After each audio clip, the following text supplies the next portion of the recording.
Nå, jeg vil lære dig en åndedrætsøvelse, som hedder ribbensåndedrættet, og det gør den, fordi vi skal have fokus på vores ribben. Jeg bruger den tit på min åndedrætshold, og jeg synes, det er sådan en fin metafor, der bliver brugt i den her øvelse, og jeg kan godt lide at bruge den, og den giver sådan en god fornemmelse af, hvad det egentlig er, vi har gang i med vores åndedræt. Godt, du skal lægge dig godt til rette. Du kan også lave den siddende, men jeg vil lige guide dig nu her i forhold til, at du ligger ned. Så læg dig godt til rette på din ryg, helst på et fast underlag, og det betyder et yogamåtte eller et tæppe på gulvet, helst ikke en blød madras. Og det er fordi, at så har du bedre grounding til gulvet, du kan bedre mærke dig selv, hvis du ligger på noget, der er fast. Så lad være at lægge dig alt for komfortabelt, hvis man kan sige det sådan. Du skal heller ikke have en pude i nakken. Du kan godt have en lille bitte smule støtte, så du får sådan en lille bitte buk, men det må ikke være sådan, så du knækker her, for så får du altså lukket for din strobe kan ikke trække vejret frit. Det er en god idé at have en stor pude, eller hvis du har en yogapølle, have den liggende under dine knæ, så du får sådan et lille buk i knæene, og det er fordi, at så får du også et buk op i din hofte, og det gør, at dine åndedrætsmuskler, de har bedre plads. Så ikke ligge sådan helt fladt, og hvis ikke du har en pude, kan du også bare lave sådan en skruevinkel med dine ben. Men det bedste er en pude, for så kan du bedre slappe af. Når du har lagt dig godt til rette, så ruller du lige skulder lidt tilbage, sådan ned i baglommerne, sådan, så du får åbnet her fortil. Fordi det er jo sådan, at vi har vores lunger, de er inde i vores krop, og jo mere vi krummer sammen og gør ved, jo mindre plads er der til de her lunger, kan arbejde ordentligt. Så når vi gerne vil have noget mere luft ned, når vi laver en åndedrætsøvelse, så er det jo fordi, vi gerne vil have, at vi trækker vejret bedre og dybere. Og derfor så skal vi ligge, så der er plads til de her lunger.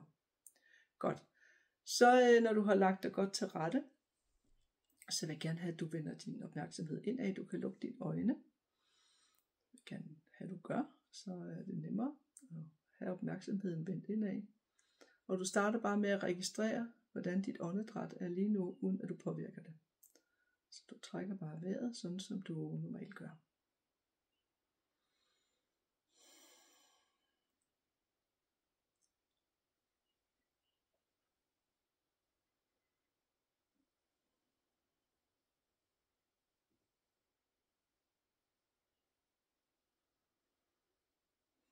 Så retter du lidt opmærksomhed på, hvordan din vejrtrækning den føles. Er der nogle steder, hvor du føler, det strammer, måske er lidt spændt?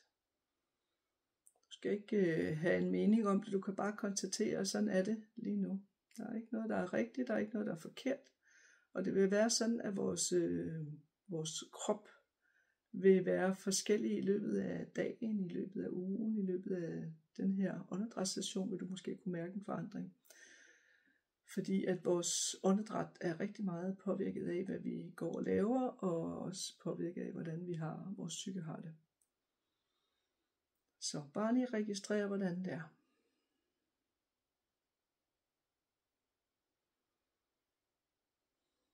Og husk, du skal være venlig mod dig selv. Hvis du synes, det er svært, så er det sådan, som det er. Prøv at lade være at skælde ud på dig selv. Prøv at behandle dig selv ret. Så prøver du at fordybe dit vejrtrækning lidt mere. Prøv, om du kan trække vejret en lille smule dybere.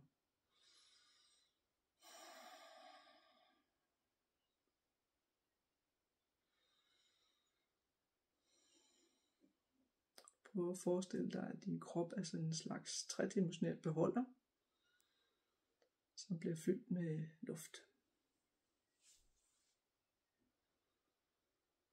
Og nu vil jeg så godt have, at du forestiller dig, at dine ribben er de her stænger, der er i en paraply. Og den her paraply, på din indånding, så åbner du paraplyen. Og på udånding, der samler du paraplyen igen. Så du prøver, når du ånder ind, så åbner du paraplyen. Og når du ånder ud, så lukker paraplyen sig sammen igen. Prøv at forestille dig den her bevægelse. Du ånder ind, og paraplyen den bliver stor og udvider sig. Stængerne spreder sig fra hinanden. Og når du ånder ud, så lukker paraplyen sig sammen igen. Du fortsætter på den her måde med at åbne paraplyen. Og lukke paraplyen igen.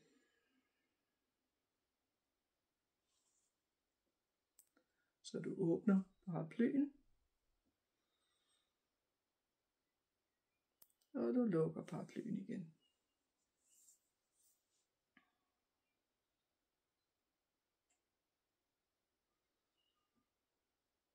Trækker vejret ind. Og ånder ud igen. Stadigvæk forestiller du den her paraply. Med de her stiver, der er i paraplyen, at de ligesom folder sig ud fra hinanden. På indånding. Og på udånding, der lukker du paraplyen ned igen ind i din krop. Forestil dig den her paraply, hvordan du åbner den så meget, som det nu kan lade sig gøre for en paraply.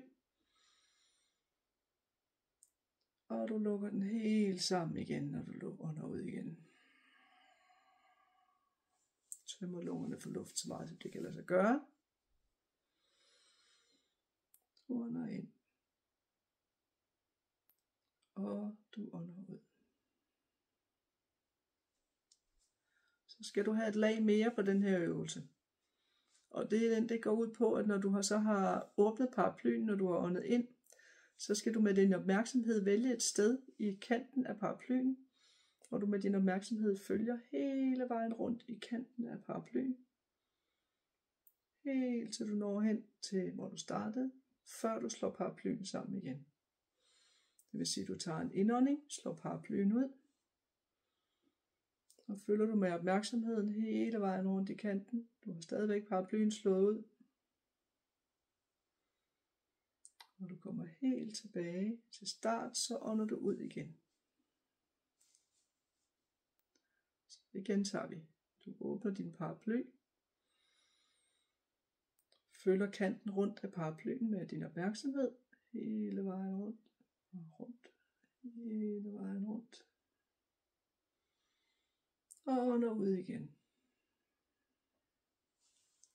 Og du følger bare dit eget åndedræt. Jeg guider, men hvis det er for hurtigt eller for langsomt, så må du gerne variere for det. Så du ånder ind. Åbner din paraply. Følger hele vejen rundt med din opmærksomhed.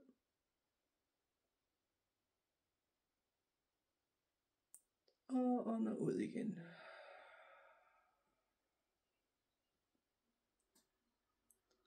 Du ånder ind.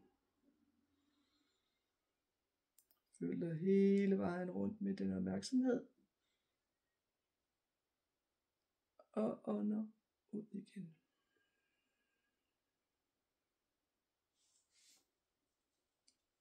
Og du fortsætter. Du ånder ind. Åbner paraplyen. Følger kanten rundt. Og ånder ud igen.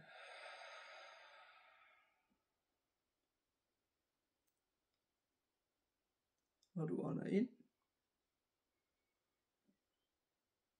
Følger kanten rundt. Og ånder ud igen.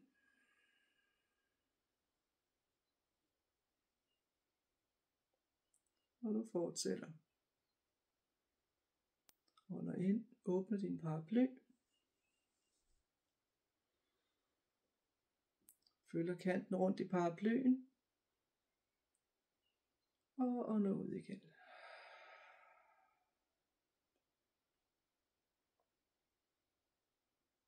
Og du ånder ind.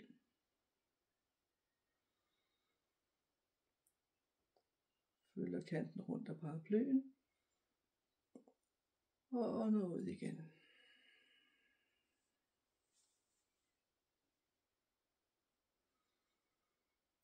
Og en gang til. Du åbner din paraply. Følger kanten rundt. Og ånder ud igen.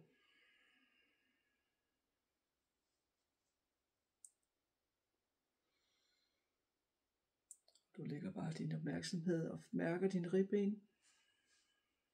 Mærker, hvordan hele din krop åbner sig på indånding og samler sig igen om din kerne på udånding.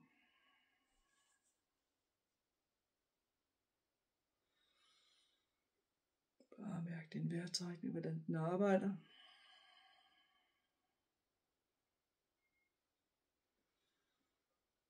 Mærk, hvordan den arbejder i din krop.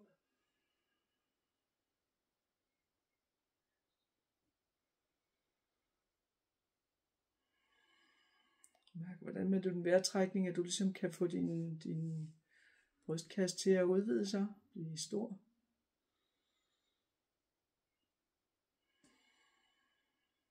Mærk, om der er en bevægelse helt ned i maven, når du ånder ind.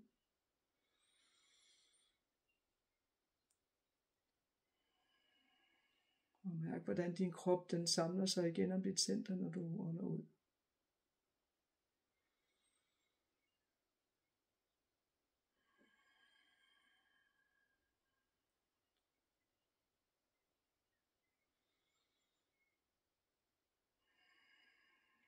Kommer du tilbage til dit naturlige åndedræt. Hold dine øjne lukket, og læg og mærk. Registrer dit åndedræt, hvordan det mærkes i kroppen. Registrer, hvad den her øvelse gjorde for dig. Du behøver ikke at sætte ord på, bare læg og mærk, hvordan der føles lige nu i kroppen, uden at have en mening om det.